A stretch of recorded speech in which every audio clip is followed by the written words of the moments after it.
Buzzer ve diyot bölümünü aldık. Şöyle. Şimdi maviye bakalım. Mavide sorun yok. Kahverengide sorun var. Şasiyi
sadece şunlardan tepki alıyoruz. Şu kablo sadece mavi olan aktif bir şekilde çalışıyor. Şu iki kabloda da herhangi bir tepki alamıyoruz. Dolayısıyla bu kablo içeride, bir yerde kopuk. Peki bunu nasıl anlayacağız?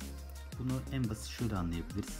Şöyle dışarıdan bir kabloya, kablo yapısına bakarak şöyle adım adım giderek şöyle arayacağız. Eğer içeride bir kopukluk varsa bu zaten hem böyle yumuşak hareketlerle kendini belli edecektir. Şu anda kablo gayet sert. Buraya kadar kabloda herhangi bir sorun yok. Şu ana kadar. Tabi devam ediyorum ben böyle.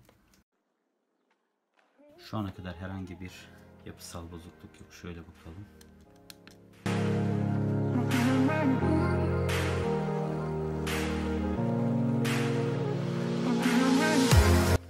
Evet, şurada bir damar oluşması var. Şöyle. Şu an kamerada yansıma yapıyor. Bu kablonun bu kısmında arıza var. Hemen anladık, kendini belli etti.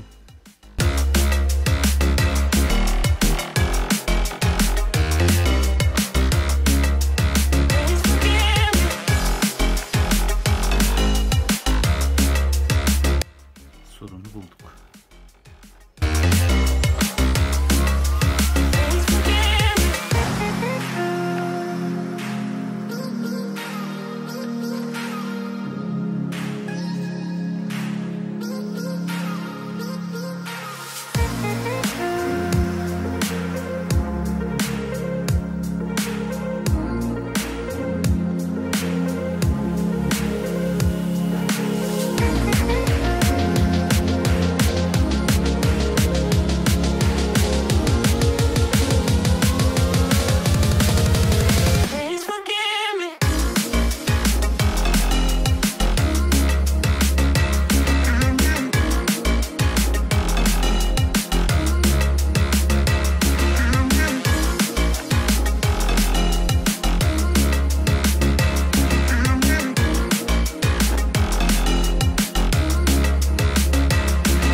Buraya kadar açtım. Maalesef bulamadım. Topraklamada buradan şöyle şuraya kadar kopuk kabloyu aradım ama maalesef bulamadım. Yani şu kadarcık bölümü tamamen kopardım, bulamadım. Kablo çürümüş. Dolayısıyla daha da fazla açmak istemedim. Artık topraklamayı bağlamadan bağlayacağız. Öncelikle şunu şuradan atalım. Sonraki süreçte bize lazım olacak.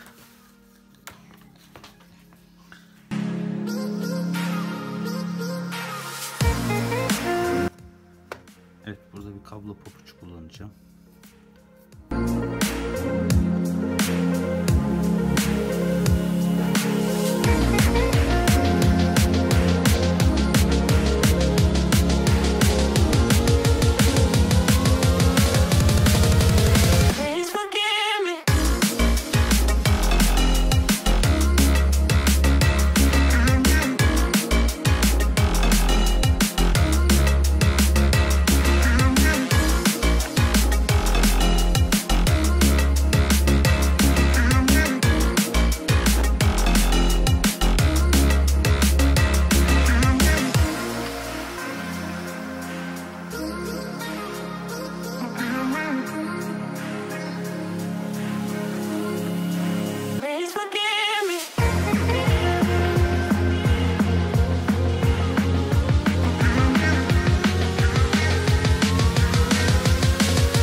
Buzzer ve diyot bölümünü aldık. Şimdi sesi dinleyeceğiz. Bakalım ses duyarsak kanallardan. Evet. Evet, prizimizin tamirini yaptık. Sağlıklı bir şekilde oldu. Şimdi bir şey takıp deneyelim. Mesela ne olabilir?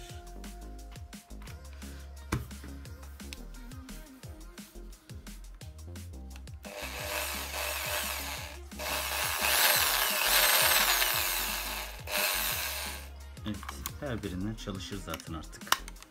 Hangisini takarsanız takın.